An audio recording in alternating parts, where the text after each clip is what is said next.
Bienvenue dans Talk Afrique sur Médian TV Afrique. Merci d'être avec nous pour ce nouveau numéro. Au menu, les perturbations notées dans le système éducatif de la plupart des pays d'Afrique touchés par la pandémie de coronavirus, mesures prises pour lutter contre la propagation du Covid-19.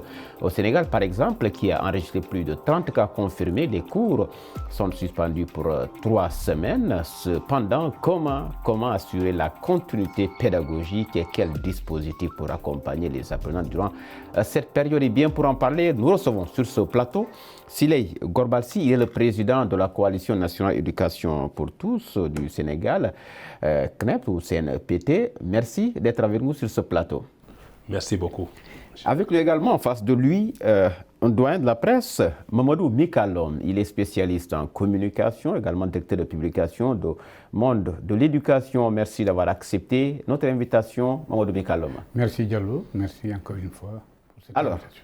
Merci. On le disait à l'entame de cette émission, le système éducatif de la plupart des pays d'Afrique touchés par le coronavirus perturbé. Donc, avec cette décision prise par les autorités de ces pays consistant à arrêter ou à fermer tous les établissements scolaires, de la crèche, en passant par le moyen secondaire jusqu'à l'université, dans le public comme dans le privé, pour éviter la propagation de cette maladie. D'abord, Siley Gorbalsi, comment appréciez-vous cette mesure? Merci beaucoup, M. Diallo, pour cette invitation. Je remercie aussi votre organe de presse, votre télévision pour cette deuxième invitation, parce que j'étais encore invité pour la première fois ici. Donc, avant de saluer aussi notre doyen, Mamadou Mikalom, vous l'avez dit dans les présentations, c'est un spécialiste dans la communication. Mais moi, je vais dire aussi que c'est un expert en éducation, parce que c'est quelqu'un vraiment qui maîtrise bien le système éducatif sénégalais depuis des années. Nous sommes sur le terrain, nous savons vraiment qu'il connaît bien le système, aussi bien formel que non formel. Donc, il maîtrise bien, et avec aussi son organe de presse, le monde de l'éducation, il appuie aussi les autorités éducatives dans le domaine de l'éducation. Vraiment, c'est un honneur pour moi aussi de partager avec lui ce plateau qui parle de l'éducation. Bon, comme vous l'avez dit, il y a eu des perturbations avec le coronavirus. L'école sénégalaise est touchée, mais aussi, il y a avant même ce coronavirus, vous saviez qu'il y avait des perturbations dans le système. Donc, le coronavirus est venu accentuer, si je peux m'exprimer, ou bien encore rendre cette crise-là encore plus profonde dans le système de l'éducation sénégalais. C'est pourquoi... Il a été perturbé avant par les syndicats. Par les syndicats d'enseignants avec des grèves récurrentes. Donc, bon, je pense que même hier, ils sont réunis pour dire, bon, pour le moment, ils vont lever leur mot d'ordre de grève en attendant de voir la situation. Mais avant même le coronavirus, il y avait une crise qui était là. Et nous, en tant qu'acteurs, on était avec les autorités éducatives et d'autres autorités de l'État pour essayer de voir comment résoudre ce problème de l'école sénégalaise. Mais le coronavirus, quand même, avec cette pause, si on peut l'appeler ainsi, parce que les cours sont suspendus pour 21 jours, ça risque encore de donner encore plus de problèmes à l'école.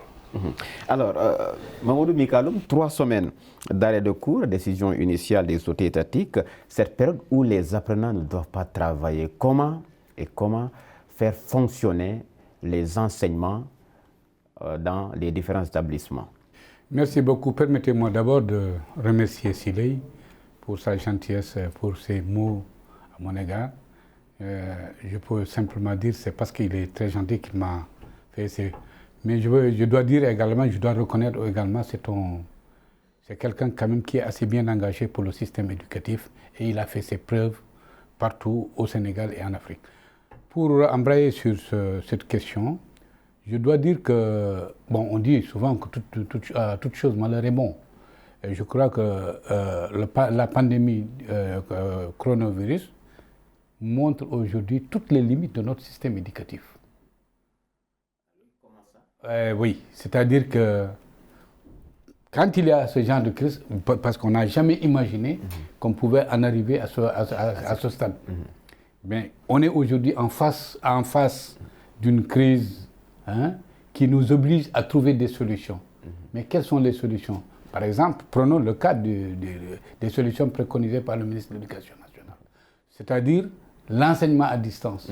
Mais c'est un enseignement qui est très approprié à notre époque, mais nous n'en avons pas les moyens. Pourquoi? Le premier dispositif pris par le ministère de l'Éducation pour assurer la continuité de l'enseignement à distance. À distance. Mais cet enseignement à distance, c'est fait par le système numérique, mais le système numérique aujourd'hui ne couvre pas l'ensemble des Sénégalais. Parce qu'il faut d'abord, il faut bénéficier des outils, de l'ordinateur, hein, mais qui peut en disposer? Ce n'est pas tout le monde, ce n'est pas tous les Sénégalais. Mais si tu en disposes, il faut avoir de l'électricité, il faut avoir la connexion, mais ça se limite où? Ça se limite peut-être à Dakar, ou à la limite dans certaines agglomérations. Mais l'essentiel des Sénégalais ne peut pas accéder à ça. Ça montre vraiment toutes les limites de notre système éducatif. C'est pourquoi aujourd'hui, bon, peut-être les gens n'ont pas assez bien réfléchi avant de lancer cette initiative. Parce que cette initiative va montrer, enfin, pour certains, ils vont dire que c'est trop discriminatoire. Le ministre de l'Éducation ne pense que, par exemple, qu'à une certaine catégorie de Sénégalais. Alors que ce n'est pas ça son intention. Son intention, vraiment, c'est d'assurer la continuité pédagogique de tout. Assurer la continuité pédagogique, vous l'avez relevé tantôt. Il y a au Sénégal, même dans certains pays d'Afrique, la plupart des établissements des élèves se trouvent dans les campagnes ou dans les milieux ruraux qui ne disposent pas d'équipements informatiques. Alors dans ces conditions, comment assurer la continuité pédagogique, Siley Gorbarsi, une des solutions ou une des alternatives au Sénégal? Oui, assurer, comme l'a dit notre doyen Mika, les mesures, je pense que le ministère avait des soucis de mieux faire pour essayer de résoudre ce problème, mais on se rend compte que cette proposition ou bien cette initiative risque de ne pas résoudre les problèmes. D'autant plus qu'il y a des zones éloignées qui ont des problèmes de connexion, qui ont des problèmes parfois même d'électricité pour pouvoir quand même accéder à ces outils informatiques. Mais je pense que avant de prendre cette initiative quand même, peut-être c'est la situation qui est là, ils sont allés vite en besogne, mais je pense qu'ils devraient quand même recueillir les avis de certains experts ou bien des gens qui ont quand même des propositions à faire pour essayer de résoudre ce problème. Je pense que la situation est là, mais on peut essayer de voir aussi, parce que les enseignants aussi sont en train de voir comment, à leur niveau, parce qu'il y a aussi des médias, que je ne vais pas citer ici, qui ont pris des initiatives, qui ont anticipé au niveau de leur organe de presse, comment donner des cours en direct pour que les élèves qui sont chez eux puissent suivre. Donc il y a des initiatives de part et d'autre. Les gens essaient de voir comment régler le problème. Ça, c'est un dispositif parmi tant d'autres, voilà. Donc avec ses confrères qui donc, organisent des émissions ou des cours à partir de leurs médias ou de leurs médiums, de leur télévision, si vous voulez.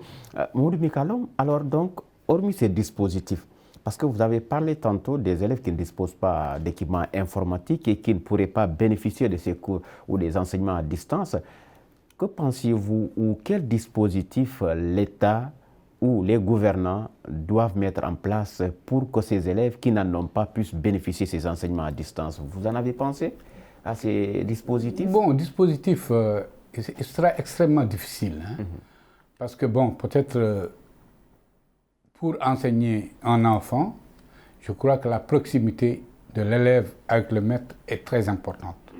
Mais en situation de crise, mais toutes les solutions peut-être peuvent être les bienvenues, mais pourvu qu'elles atteignent l'ensemble des cibles. C'est-à-dire qu'aujourd'hui, on pouvait penser, comme à l'époque, avec la méthode CLAD. La méthode CLAD, c'est-à-dire? La méthode CLAD, c'est la méthode radiophonique. Bon, la méthode CLAD, c'était une méthode qui était expérimentée au Sénégal. À partir de la radio, à certaines heures de la journée, on enseignait aux élèves comment lire, comment faire certaines diphtongaisons, etc. Est-ce qu'il y aura des interactions entre voilà. l'apprenant mais là aussi, là aussi, c'est des interactions. On peut y penser. Mais là, c'est-à-dire en faisant recours, par exemple, aux radios communautaires. Aux radios communautaires qui sont disséminées partout à travers le Sénégal. On peut, par exemple, disséminer ce genre de trucs. Mais même ça, il est très difficile de pouvoir espérer que ça puisse atteindre tout le monde. C'est extrêmement difficile. Mais toujours est-il qu'ils doivent expérimenter toutes les solutions idoines quand même pour assurer une certaine continuité. C'est une urgence.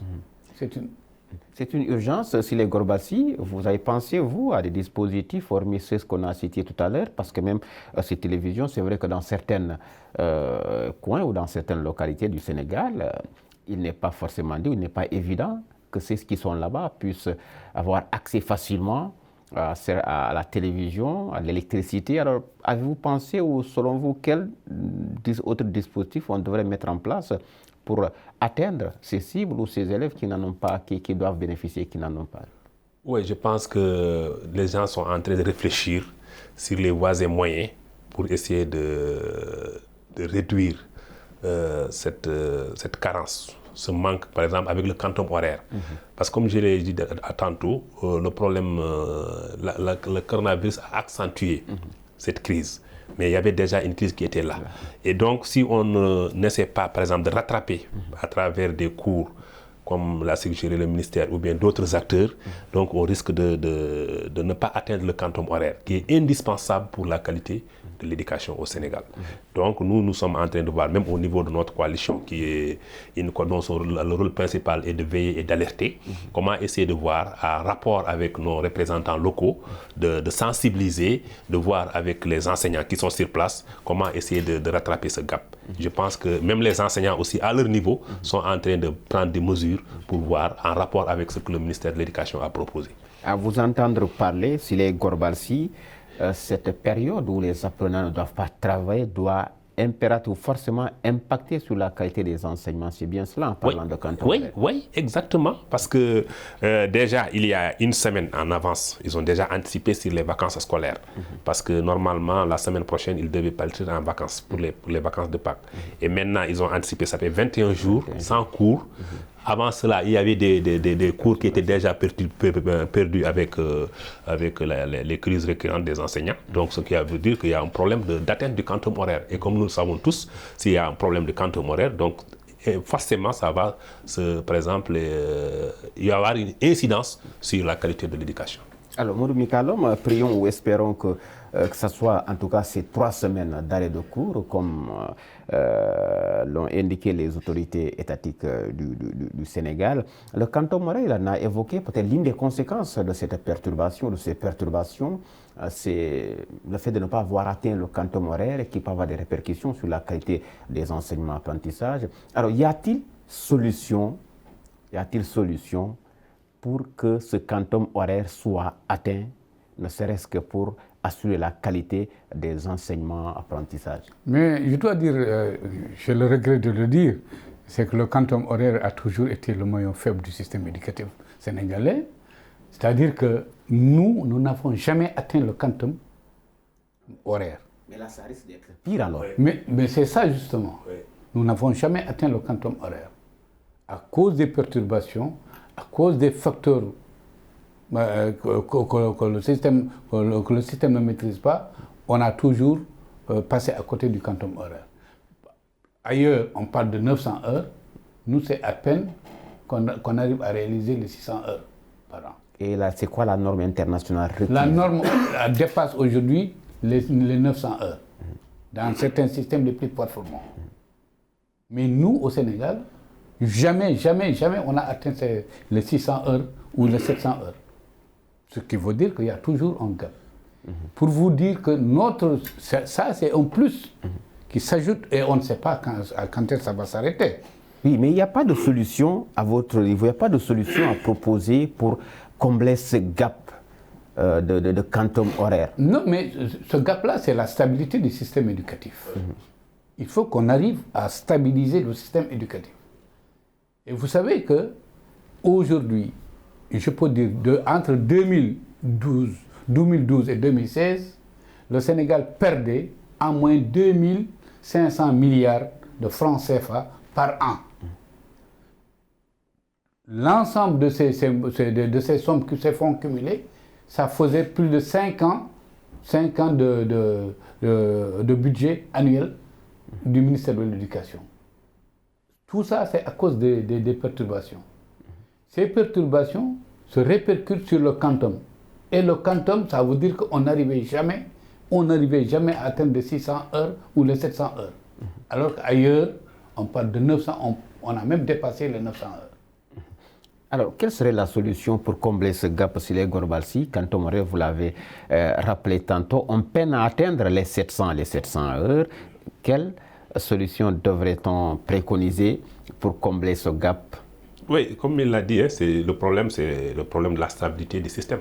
Si on arrive à stabiliser le système, et bon, ensuite qu'on puisse sortir de cette crise de coronavirus, parce que je disais tantôt que non seulement il y avait un problème de gap, comme il a dit, avec les grèves, mais aussi le coronavirus est venu augmenter le problème de gap. Maintenant, si on arrive à régler le problème du coronavirus, c'est ce qu'on souhaite, et ensuite stabiliser le système, on va rattraper. Parce que si on stabilise le système, les enseignants peuvent s'engager aussi à donner des cours de rattrapage pour que le temps perdu puisse se rattraper. Là, ça peut être une solution, voilà. Donner des cours de rattrapage. Oui, avec la stabilisation du système. Il faut quand même qu'on arrive à stabiliser le système.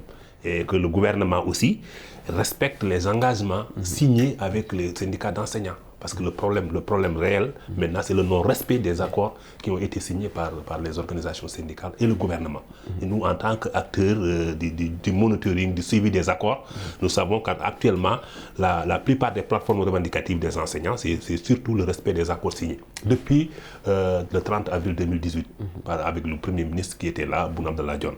Donc voilà un peu. Il faut aussi que les ministres puissent accélérer, et comme on dit, puissent ne pas marquer le pas. Certains ministres aussi traînent.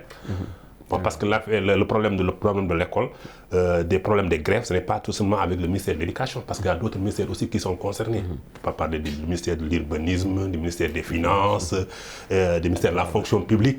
Donc tous ces ministères-là sont concernés par le problème de crise. Mais il faut que chaque ministre aussi puisse jouer le jeu, puisqu'on puisse régler le problème de l'école. Alors, c'est vrai, on parlait des cours dus au coronavirus, mais on va rester dans cette dynamique de perturbation. Vous l'avez dit, vous êtes président de la Coalition nationale éducation pour tous du Sénégal. Vous œuvrez pour la stabilisation, la pacification de l'espace scolaire. Alors, pourquoi aujourd'hui le gouvernement et les syndicats d'enseignants peinent à trouver des solutions, ne serait-ce que pour pacifier le système scolaire sénégalais, alors que le chef de l'État, au lendemain de son élection, avait clairement dit qu'il faut signer des accords réalistes et réalisables et que vous allez parler d'engagement à respecter. Oui, mais là je crois qu'il y a quelque chose qui est à saluer.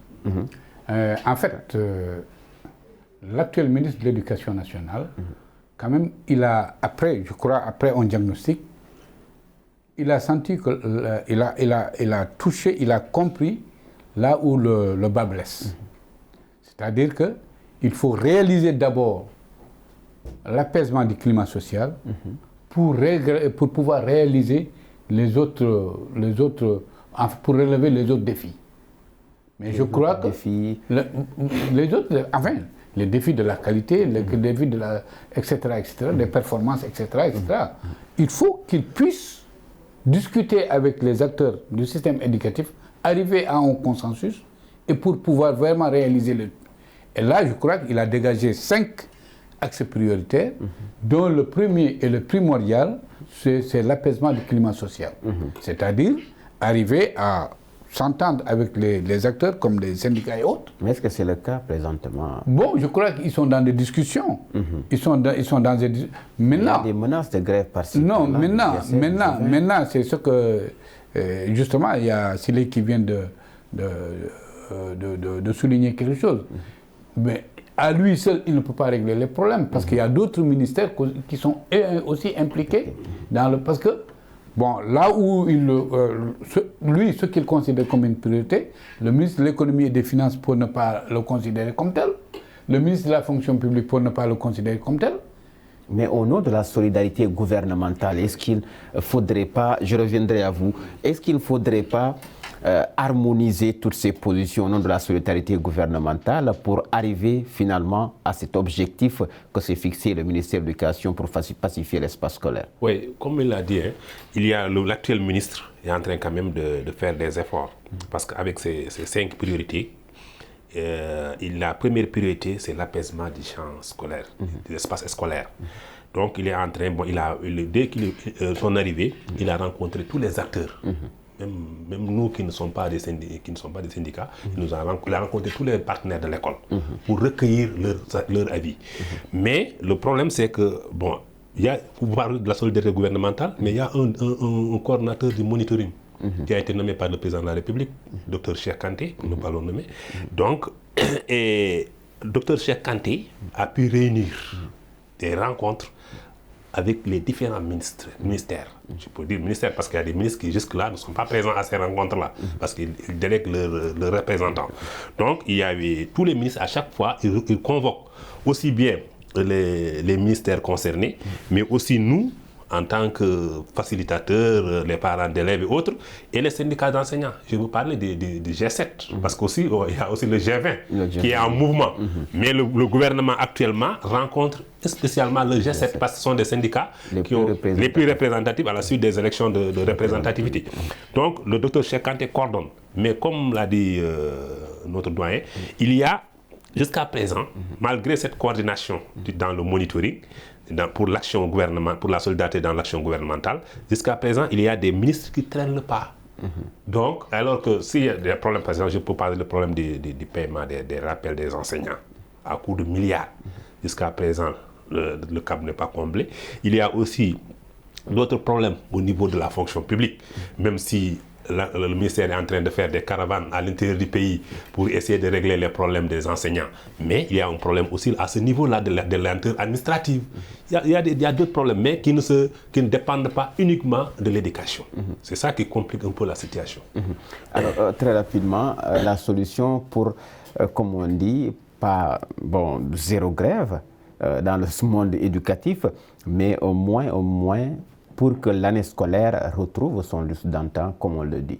Oui, mais toujours, ce qu'on dit, on fait toujours du tafiengel. C'est-à-dire, on fait des solutions à la hâte pour on diffère les problèmes, vous voulez dire. On diffère les problèmes, on prend des solutions à la hâte pour pouvoir vraiment sauver l'année. Mais en oubliant qu'on est toujours en train de participer ou de contribuer à l'accumulation des lacunes dans le système éducatif. Je reviens encore à cette pandémie. Cette pandémie montre que le système sénégalais, ou bien le système éducatif sénégalais, a tous les problèmes du monde. C'est le système éducatif, c'est lui qui forme le capital humain, forme les médecins. On a besoin de médecins. Aujourd'hui, on a besoin de médecins. Aujourd'hui, on a besoin d'infirmiers. Aujourd'hui, on a besoin de corps auxiliaires. Mais qui les forme? C'est le système éducatif. Mais si le système éducatif est malade, le système éducatif n'arrive même pas à se retrouver dans ces problèmes. Ça veut dire que vraiment, ça va à volo. Il faudra qu'on réfléchisse. C'est-à-dire, cette crise-là devra nous permettre de réfléchir sur des solutions idoines pour remettre ce système-là sur les rails. Sinon, vraiment, c'est... Est-ce que aussi vous ne pensez pas que c'est vrai que cette crise, quand elle sera dépassée, nous permettra quand même de faire une introspection, de voir les failles, comme vous l'avez dit, d'amorcer des dynamiques de réflexion pour apporter des solutions. Mais est-ce qu'aujourd'hui, également, les enseignants, c'est vrai, et le gouvernement, chacune des parties ne doit pas faire des concessions, ne serait-ce qu'au nom de l'intérêt des apprenants? Oui, mais quand ils se réunissent, quand ces acteurs-là se réunissent... Il n'y a pas de consensus. Non, quand ces acteurs-là se réunissent, généralement, ils arrivent à des consensus. Mais s'il n'y a pas de suivi, prenons les assises de 81, comment on appelle ça? Les États généraux de l'éducation. Prenons les assises de l'éducation en 2013. Mais prenons le conseil présidentiel qui a suivi. Mais il n'y a pas eu de suivi de tout ça. Voyez-vous, donc le suivi pose problème. Alors, très rapidement, parce que nous sommes arrivés... C'est le problème de suivi, parce que nous sommes, comme on le dit souvent en Afrique, au Sénégal, nous sommes des champions en matière de réflexion. Après les États généraux de l'éducation. Il n'a pas cité, il y a aussi les concertations nationales sur l'avenir de l'enseignement supérieur. Oui, les concertations sur l'avenir de l'enseignement supérieur, avec 10 recommandations. Les assises nationales de l'éducation, avec le conseil présidentiel aussi, 10 recommandations. Et même dans les recommandations des assises 11 recommandations, 11 recommandations. Dans les recommandations des assises de l'éducation, il y a le problème de l'éducation numérique aujourd'hui. Si on avait bien appliqué cette éducation numérique-là, face à cette problématique-là, on n'allait pas avoir des problèmes. Il y a aussi le problème de l'alphabétisation des langues nationales qui est là-bas. Le problème de l'apaisement du système éducatif. Tout ça, c'est dans les recommandations. Mais le problème, comme il l'a dit, c'est un problème de suivi au Sénégal. Nous sommes très forts en matière de réflexion, mais la mise en œuvre et l'application des recommandations, c'est à ce niveau-là où on a des problèmes. Merci Siley Gorbalsi, merci donc Mamadou Mika Lom. Nous sommes arrivés au terme de cette émission Talk Afrique qui avait l'honneur de recevoir sur ce plateau de Médian TV Afrique Siley Gorbalsi, président de la Coalition nationale éducation pour tous du Sénégal. Avec nous également le doyen Mamadou Mika Lom, doyen de la presse, spécialiste de la communication, directeur de publication du Monde de l'éducation. Merci messieurs d'être venus sur ce plateau de Médian TV Afrique. Merci également à vous d'avoir été des nôtres. Grand merci aux équipes techniques et rédactionnelles. Cette émission, vous pouvez la retrouver sur notre site internet de Médian TV Afrique. Le rendez-vous est pris pour le prochain numéro.